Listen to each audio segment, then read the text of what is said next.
दाखालि बे गर्जन मुसाहारि सारखौ जिथा भाइरेल खालामदों बे फट'आ माने एडिटिं खालामनायसो। बे एडिटिं खालामनाया ओरैबायदियाव जादों, फट'आथ' जोंनि मेगनजों नुनायाव, जोंनि मेगननि नोजोराव आरोखि जों नुनायावहाय बेहाय लरेन्स सार आरो पिसिसिएल चेयारमेन सन्जयमोनबो दंहैजोबोमोन आरो जोंनि मुसाहारि सारबो दंमोन। बेहायनो माखासे माने UPPL दोलोनि माखासे लरेन्स सारजों थाफाग्रा मानसिफ्रानो गोबां फट' खेबदोंमोन।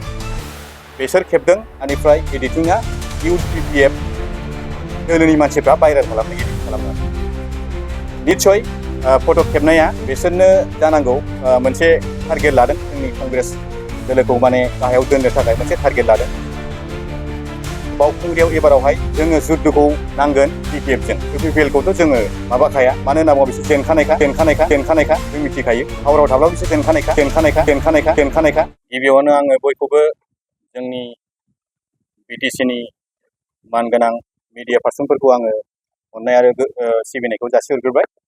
दिनैनि प्रेस मिटखौ आं लानाय जादों दाखालि 28 तारिख मेनि 28 तारिखआव आंनि बिखुनजोआ एक्सपायार जादोंमोन। बे एक्सपायार जानायावहाय आं माखासे माने जोंनि बिखुनजोनि सारादुआवहाय गोबां मानसिखौ आं इनभाइट खालामदोंमोन। खारन आंनि बिगुमैमोनहा गोबां पलिटिकेलाव बेरायो, सोरबाया नों BPF-आव बेरायो, सोरबाया नों UPPL-आव बेरायो आरो आं सासे बावखुंग्रि ब्लकनि एडमिन सेक्रेटारि कंग्रेस हिसाबै।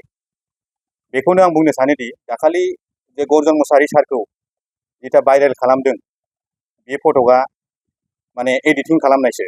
बे एडिटिं खालामनाया ओरैबायदियाव जादों, फट'आथ' जोंनि मेगनजों नुनायाव, जोंनि मेगननि नोजोराव आरोखि जों नुनायावहाय बेहाय लरेन्स सार आरो पिसिसिएल चेयारमेन सन्जयमोनबो दंहैजोबोमोन आरो जोंनि मुसाहारि सारबो दंमोन।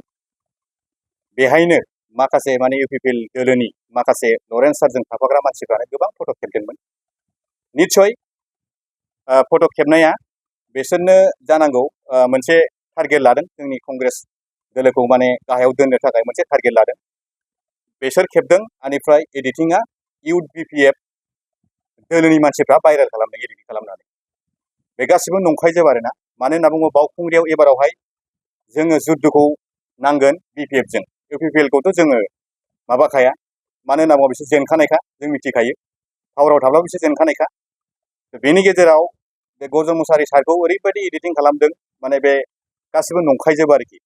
आंनिनो बिखुनजो, अरिजिनाल बिखुनजोनि न'खरावहाय माखासे सारादुआव फैनाय खारनावहाय बिसोरो फट' खेबनायखौ भाइरेल खालामदों आरोखि। बेयाव खुनु धोरोमनि माने बायदिसिना पलिटिकेलनि रायलायनाय जायाखै। बेहाय जास्ट माने खामानि मावनाय, माबोरै सोलिदों माबोरै सोलिया, बेफोरखौ माखासे ससियेल वार्कार हिसाबै बा बिसोरो गेदेर हिसाबै सावरायलायो एफा एनै। बेल' जादों, माखासे जेबो पलिटिकेलनि सावरायनाय जायाखै। बेखौनो आं बुङो जे मानसिफ्रा जाय बे फट'खौ लानानै जे सानबाय थादों, बायदिसिना सानबाय थादों, बे गासिबो नंखायजोब आरो बियो अरिजिनालि नंगौ। आंनि बिखुनजोनि न'मोन, आंनि बिखुनजोआ एक्सपायार जालांदों। बे समावहाय आं जोबोद दुखु मोनदों, माने आंनि बिखुनजोनि न'खराव फैनानै दिनै बेबायदि मोनसे गिदिर जाथाय जादों, गिदिर माने भाइरेल जादों। गर्जन मुसाहारि सारनि थाखाय जोबोद माने गिख्रंथाव। माने फैबाय थानाय दिनावहाय माने जोंनि बे कंग्रेस दोलोखौ जोबोद गिदों आरोखि। दा जोंहा गोबां खामानि दं बावखुंग्रि समस्यायाव, जों बिराद मावबायबो आरो जोङो एबार फाइटखौ जों लागोन BPF-जोंसो लागोन। जोंनि फाइटआ रावजोंबो जानाय नङा। जों BPF-खौ जेरैखि जायाबाबो जों फेजेनगोन, बेनो।